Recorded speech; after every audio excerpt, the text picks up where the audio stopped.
খেয়াল করে দেখুন, ছেলেটি দরজার হাতলে আগুনে লাল হয়ে যাওয়া একটি লোহার দণ্ড ঝুলিয়ে দিল। তারপর 6.66 সেন্টিমিটার লম্বা একটি স্টিলের সুচ প্রস্তুত করলো। সিঁড়িতে পিচ্ছিল তেল মেখে দিল, দরজার সামনে সিঁড়িতে পানি ঢেলে রাখলো, মেঝে জুড়ে ছড়িয়ে দিল নানা ধরনের খেলনা। এরপর টেনে বাঁধলো প্রায় 40 মিটার লম্বা একটি দড়ি। মাত্র 8 বছর বয়সী ছেলেটির বুদ্ধি যেন মানুষের সীমাকেও ছাড়িয়ে গেছে। সব প্রস্তুতি শেষ, এখন শুধু অপেক্ষা দুই বোকাচোর কখন ফাঁদে পা দেয়। রাত 9টা বাজতেই সত্যি দুই চোর এসে হাজির। ছেলেটি বন্দুক হাতে নিয়ে গুলি ভরে বলল, দেখ তোদের কি অবস্থা করি। ঠিক তখনই একজন চোর দরজার বাইরে দাঁড়িয়ে ছেলেটিকে দরজা খুলতে বোঝাতে লাগলো। হঠাৎ দরজার ছোট্ট ছিদ্র দিয়ে একটি বন্দুক বেরিয়ে এলো। ঠাস! এক মুহূর্তেই গুলিটি লাগলো, ব্যথায় সে কথাই বলতে পারলো না। আরেকজন চোর এগিয়ে এসে কি হয়েছে দেখতে গিয়ে নিজের মাথাটাই দরজা ছিদ্রের সামনে নিয়ে এলো। এতে দুই চোরই প্রচন্ড রেগে গেল। তারা সিদ্ধান্ত নিল দুই দিক দিয়ে ঢুকে যেভাবেই হোক ছেলেটিকে ধরে ফেলবে। কিন্তু প্রশ্ন হলো, ছেলেটি একা বাড়িতে কেন? আসলে পুরো পরিবার ছুটিতে বেড়াতে বেরিয়েছিল, কিন্তু ভুল করে তাকেই বাড়িতে ফেলে চলে যায়। এমনকি বিমানে ওঠার পর তার বাবা মা বুঝতে পারে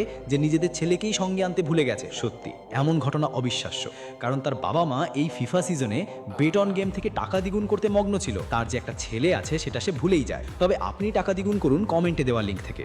ঘুম থেকে উঠে ছেলেটি দেখে বাড়িতে কেউ নেই। সে ভাবলো তার বড়দিনের ইচ্ছেটা বুঝি সত্যি পূরণ হয়েছে। এখন পুরো বাড়িটা শুধু তার একার, কেউ বকাঝকা করবে না, কেউ বাধা দেবে না। তাই সে বাড়ির ভেতরেই টার্গেট প্র্যাকটিস শুরু করলো। টিভি দেখতে দেখতে মজা করে হাগেনডাজ আইসক্রিম খেলো, এমনকি সিঁড়ির ওপর দিয়ে স্কেটিংও করতে লাগলো। মনে হচ্ছিল আনন্দের আর কোনো সীমাই নেই। কিন্তু সে জানতো না দুই বোকা চোর তার বাড়ির ওপর নজর রেখেছে। তারা দরজায় আসতেই ছেলেটি টের পেয়ে দ্রুত বাড়ির সব লাইট জ্বালিয়ে দিল। বাইরে থেকে দেখে মনে হলো বাড়িতে অনেক মানুষ আছে, তাই চোর দুজন ভয় পেয়ে সেখান থেকে চলে গেল। এরপর ছেলেটি আরও বুদ্ধি খাটালো। সে এমনভাবে বিভিন্ন ঘরের লাইট জ্বালিয়ে রাখলো যেন বাড়িতে অনেক লোকজন ঘোরাফেরা করছে।